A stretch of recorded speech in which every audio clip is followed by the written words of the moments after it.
Okay, what's up guys? So we're in here and we're going on for a back day, hopefully with a little bit better sound, mic'd up. I've got a mic pack down here, so this should hopefully negate all the shitty sounds that we normally get in the gym, and I'll be able to actually talk through the exercises with you as I'm literally doing them rather than having to do the voiceover. So this way I should be able to pound out way more videos much more quickly. No excuses guys when you've been in the gym. I've just done 8 rounds of 3 minutes on the heavy bag and the speed bag, and a lot of you have been asking about structure of doing fights and weight training. I tend to do the bag work before, just like a cardio workout, plus it tends to get the joints all nice and warmed up, but it's an added bonus. But today we're going to concentrate on just back movements. So normally I wouldn't just do a single body part in the day, I would do multiple body parts. 3 body parts I'd probably do per session, then I end up doing each of those body parts at least twice a week. So I work on a high frequency training program. But today we're going to do some movements for back on the pull motions that you're all kind of probably familiar with. There's a few little tweaks, little hints and tips that I can go through with you, which will help every single one of these exercises feel at least 10% to 20% better when you do it. Plus, it'll hopefully help you with that mind to muscle connection that I see so many people missing. It's not about just lifting the weight. You've got to think about lifting it from A to B, utilizing the muscles that you're trying to target. So if you're just shifting it from A to B, hoping for the best, you're not activating the muscles and you're not going to be getting the gains of all the hard work you're putting in. Okay, so starting with one that every single gym in the world pretty much has, and that is a close grip seated row. Common errors: starting wrong, so they're finishing wrong. Reaching forward and starting the reps here. Look how rounded my back is and my shoulders are forward. Then they end up just pulling straight through from here, lifting to about here, leaning all the way back, and then they bring it all the way back down again. Dipping the chest, rounding the back, letting the shoulders go. Setting postures before you go. I talk about this religiously. If you haven't watched any other videos, there's one about posture setting and there's one about pulling the ribs cage down using the abs. We're going to be utilizing all of these whilst we're here. So if any of that confuses you, links to those videos will be in the description below. So let's talk about how we're supposed to set this up. Feet nice and balanced, everything's symmetrical. Feet are never out of alignment. Feet always need to be line to line, toe to toe, across the board. So many people I see stood with cockeyed feet. If you have an imbalance in the feet, you're going to have an imbalance running through the entirety of your body. Everything needs to be symmetrical when you're lifting, especially when you're lifting with both hands at the same time. Feet planted, weight through the heels. Knees soft, but not locked. Slight bend in the knee, but they need to stay like this throughout the entire motion. So what we're not doing is a row with the knees. We're not sliding forward and then driving back. We're driving through the legs, but they're staying motionless. Now what we're going to be doing is we're going to be picking the weight up. We're going to be engaging our core, pulling that rib cage down, keeping the chest high and the shoulders back. And then we're going to be sat with elongated arms. Then we're going to move forward from the hips. We're going to allow the arms to extend upward, but the shoulders aren't going to release. So keeping the shoulders engaged, we're going to come up with the arms, move from the hips. Then as we drive through, we're going to start the motion at the elbows, pull straight the way through, keeping the chest high, but the core down. What I don't want to do here is, as I get to here, is release the rib cage, let it pop up, and let my lower back arch all the way through. Now we can allow the lower back to work. As we come up, we can pull, engage the lower back, and push through with the chest and squeeze with the elbows. It's a lot to think of, but it looks like this when it's done nice and smoothly. So we're going to lift off. Now I have the weight, I've got the load here. I'm going to set my shoulders, abs engaged, chest is high. I release forward from the waist. See how my arms are coming up, but they're not letting the shoulders go. So the shoulders are back. Then from here, I'm going to pull from the elbows, not the hands. Chest up and bang. And this is our movement here. This gives us maximum negative potential as well as positive. What we don't want to see is release, swing. See the difference? Huge. I can do this all day, but the moment I set it in and start driving through with just elbows and the chest up, now I'm squeezing. This is all back. And again, same on the way down, the back's controlling it. So although it looks like a very, very simple movement, you need to engage all of those factors to make sure that you're hitting the muscle groups that you're targeting, and that's the upper back muscles. Stabilization with the scapula, control with the core. Okay, so the double-handed movement is obviously a nice heavy movement. You can shift a lot of weight with that, but again, remember, weight is relative. It's as heavy as you can go for your muscle's potential. That's what heavy means. Not what somebody else in the gym can do, not what your mate can do, what you can do well with good form to your maximum ability. That's heavy for you. Progression and weight will all come with time of doing it correctly. But what I'm going to do here is give you some variation on that exercise. Should you have any issues with lifting heavy, or you just want something to throw in on your secondary days, this is a personal favorite of mine because it helps integrate the core a little bit more, plus it makes you think even harder about connecting that mind to muscle. And that's single arm twisted rows. The base foundation remains, so we want our feet planted, nice and even, setting as we did before. Chest up, core engaged, shoulders back, but obviously this time we're only using a single arm. Now instead of leaning forward here, which is a variation that you can do, if you do want to do this, you can just put a twist variation in by pulling underhand and coming back through, or maybe pulling overhand. Very good, but that's not what I want to do today. What I want to show you today is one that rotates the core. So from our seated position, from our end point, from our squeeze and contraction point, what you're going to do is you're going to rotate the core around, and that then releases the weight back down on the stack. Then we're going to engage the core, we're going to pull through with the elbow whilst sitting down on the abs. So as we pull, we engage the abs and pull through straight to a parallel. Don't over rotate. Obviously a much lighter exercise, so don't try and do a lot of weight on this. Think more about contraction, pausing, squeezing, and just really focusing on rotating with the core rather than swinging through and pulling with the arms. So the reason that the weight begins to move backwards is because you pull with your core. Then as your shoulders square up, you then pull with the arm. I rotate with the core, I rotate back with the core, abs tense. As I hit shoulders parallel, then I pull through. So we're like this, bang. And eventually it becomes a very smooth and natural reaction. So another of my favorites, and this is the cable standing pullovers. This is a variation from doing with the dumbbell, but the dumbbell where you're lying on a bench and you're reaching with the dumbbell over the head and pulling across the chest, it's absolutely fine, but this one is a little bit more versatile. You can kind of do it anywhere. You're not taking up a bench and you don't have to lie at an awkward angle and get in people's way. So why not just make things simpler if they can be made simpler and do it on the cables. This one's going to be a subjective level of weight depending on the control. You're also going to feel this in the secondary muscles being the triceps because they're going to have to stabilize for this motion. There's a couple of tweaks that you can do to help keep it on the back and off the arms. We have to remember this is a back exercise. With a lot of exercises you do for back and things like shoulders, what you have to do is forget that the weight is in your hands and think about the movement from the area you're trying to work. This one's no different. So what we want to do is have arms extended, have a weight on there that we can do around about 8 to 12 reps with. The trick here is you're going to want to have the temptation of sinking your weight back and counterbalancing the weight quite heavily by sinking backwards. So what I want to do is let the weight pull me forward so that I come a little bit more upright, so my legs are much straighter, so my hips aren't behind my heels. Immediately when you do this, when you like to pull forward, you should feel the load come onto the back muscle here and all on the rear shoulder. Now from here, what I want to do, I want to keep my head nice and neutral, spine nice and neutral by controlling the abs. So I'm going to pull my abs in, keeping my spine nice and neutral. From here, I'm going to drive through with my palms, and what I want to do is drive my palms down and through. Again, negative is very important. What you're going to want to avoid on this is allowing the back to arch on the negative, because that's what it's going to want to do. It's going to want to allow that rib cage to expand, it's going to want to let your abs release, and it's going to want to let the back arch. Reason why? That'll help return the hands to the top position quicker, but if I re-engage my abs and unarch my back, look what happens, the hands come down.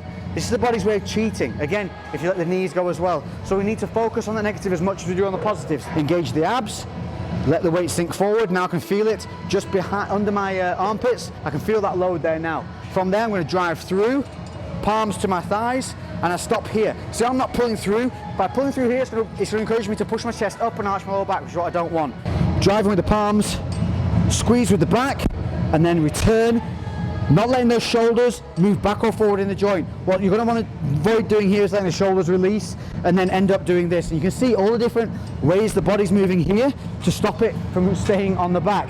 These are all the tiny little things that if you can catch yourself doing over time will make you a better lifter. Next up, everyone's favorite, and that is the lat pull down. So this is pulling from overhead, either with a wide or a narrow grip. But with most machines, the moment that you grab the handle and sit down, the stack will raise automatically. If this isn't the case, you only have to have the stack 2 millimeters off the plates below it, and that's the stack raised. Clearance is millimeters, not meters. So a lot of times, this is how you'll see this motion done.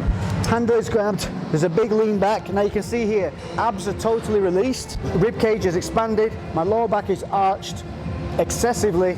Most people will swing and pull in, and as they come up, the body weight will follow the weight, and then they swing back down. And this is true also with the wide grip, just like the narrow grip. By taking the body weight out of it, by taking that arch out of the lower back to such excess, we still want the lower back there, but we want it engaged. We don't want it so arched that it's completely released. Then it's not being worked. Plus, what we're also doing by extending back so far, we're not making the scapula, the rear shoulders work. We're almost tabletopping our chest.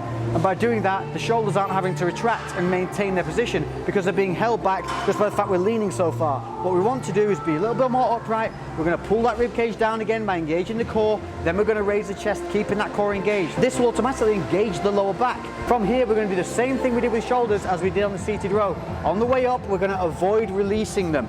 Now, you can release them, but if we're trying to get better, I would say reduce the variables and keep the scapula engaged. Once you feel comfortable with that, you can then have a play around with disengaging and re-engaging your scapula, but we'll cover that on another time. You would grip the weight here and then sit down with your body upright. From this position, we're going to lift the chest up, but then pull that ribcage down by engaging the abs. So you can see there's still an arch in my lower back. My shoulders at this point are not engaged and they're completely relaxed, but they're up by my head. My head is not back here. So we're going to plant our feet and get our thighs jammed underneath the pad. This pad needs to be as tight as it would be if you're doing hamstring leg curls. This is what's going to stop your body shifting and allow you to maintain posture. From there, we're going to pull our shoulders and engage them. So you see all I'm doing there is I'm bringing my shoulders down. You should see the stack move up a couple of inches and you do this.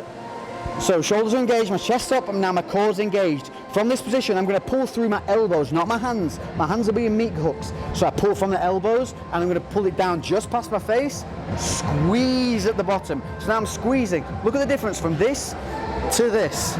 Core disengaged, lower back disengaged. Core engaged, lower back engaged. Squeezing through the elbows, then I release from the elbows, not the shoulders. So what I'm not doing is this, and then letting go. From here, I release from the elbows, keeping the shoulders in position. As you get heavy, you can come up and underneath. Why would we do that? You come back up and underneath the weight when it's really heavy so that you don't stress the rear delts and the scapula. There's a certain point where their stabilization will be overloaded by the weight, and it's at that point that you then want to come up. So with a heavy weight, what I would do is from a full contraction point, I would then follow the weight up straight in the body, so it takes the stress off the rear, shoulders and scapula, then pull back through, just ever so slightly clearing my head out the way and squeezing with the elbows. The exact same thing applies to using a wide grip. The only thing here that we need to think about is keeping the elbows wide. A tendency you're going to have on this is, as you pull down, is to let the elbows come in, because obviously the wider the elbows are, the more it's just requiring the back to pull down. So what the body's going to try and do is compact itself and bring those elbows in to help bring the traps in and raise the shoulders up.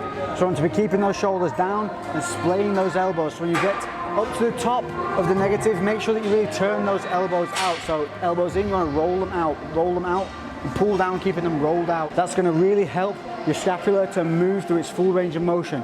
If you have an impinged scapula, you're going to really see that elbow want to come in. You're going to have a hard time fighting it. So that might be a sign that you've got some impingement going on. So I'm going to be using the horseshoe grip. Obviously with the lat pull down, it'll be ever so slightly wider.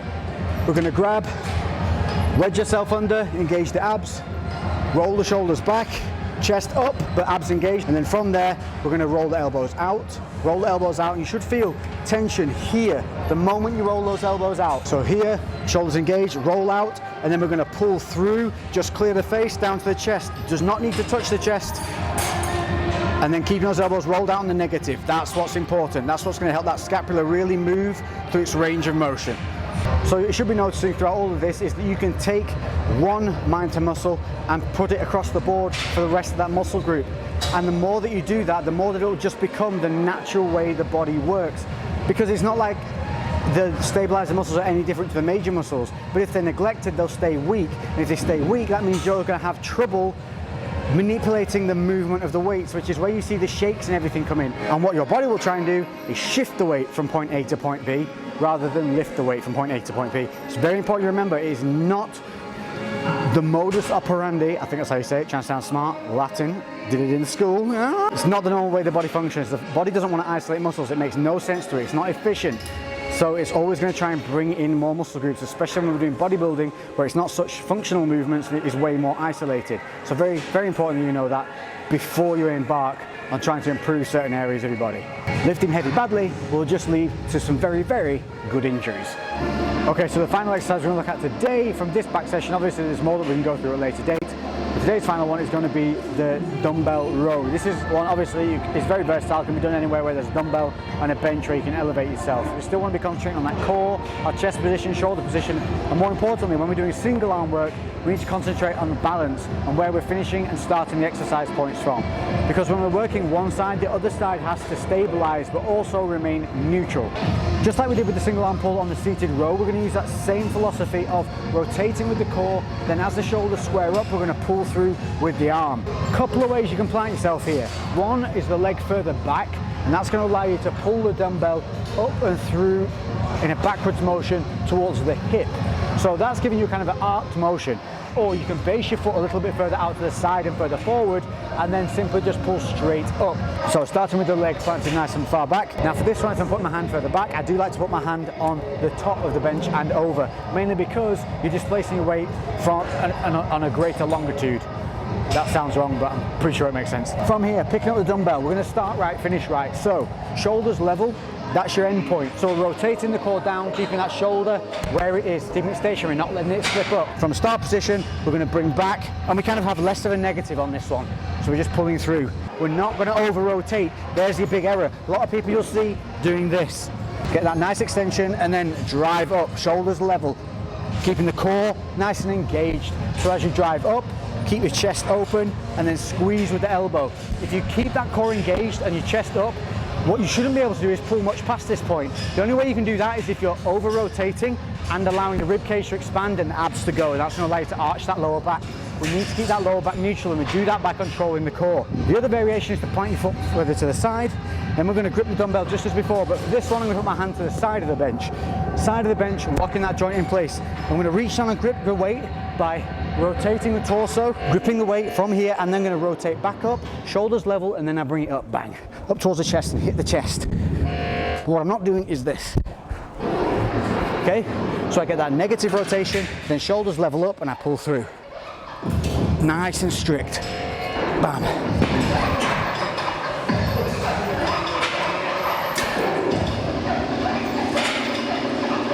So I broke the stereo. So as you can see with this motion, it's just like the other ones. We need those shoulders to be controlled, the core to be controlled. We're not going to allow that lower back to arch so excessively that it's completely released. We're looking for more of a neutral back, and we're going to control the elevation of that chest by keeping control of our core. It's vitally important that you maintain control of your core throughout all your weight training. It's something you really need to concentrate on. If you find yourself doing dumbbell curls and your stomach expanding, it's because your core's not controlled. On triceps, if you're overarching the back, if you're allowing the body to swing, these are all issues with the core. So it spreads throughout your workout. You can transition what you learn from one motion into so many others across the board throughout your entirety of training. If you've liked this video, make sure to comment below with any questions that you might have. I will be reading more, so I will answer. Guys, if you see a question and you know the answer to that question, make sure you hit them up, because crew, you are the best ones on the internet to do this. It's in my feeds that I see you guys helping each other more than anywhere else. And a lot of the stuff, it's just bullying and jargon, but here we've got a really positive vibe. So just well done to you. You made me proud when I put these things up to see each of you helping one another. And the same goes for anything I post on any of the social media. If you have something positive, something positive that will impact somebody else and you feel like you want to share it, fucking share it. It's always appreciated. There's only so much that I can fit into these videos and keep them under 3 days long. So thank you again for all the support. Let me know what the body parts you want to see. We will next be focusing on how to work the chest if you feel like you have bad shoulders. It seems to be a reoccurring issue with so many people. So we're going to be doing a few workarounds so you can continue to work the chest whilst rehabbing the shoulders. I think that's everything for now. I have no excuses. I've done my 8 rounds of boxing. I've had a big cool down whilst I've done all these exercises for you. So now I'm going to go hit up my own workout. Once again, if any questions, comment below, like the video, subscribe if you haven't, and make sure to hit the notification button on the channel so that you know when videos are being launched. We know that there's issues with YouTube at the moment with this. So if you are subscribed and you are notified, then you cannot miss out. Thank you all, love. I'll see you in the next video. Lex out.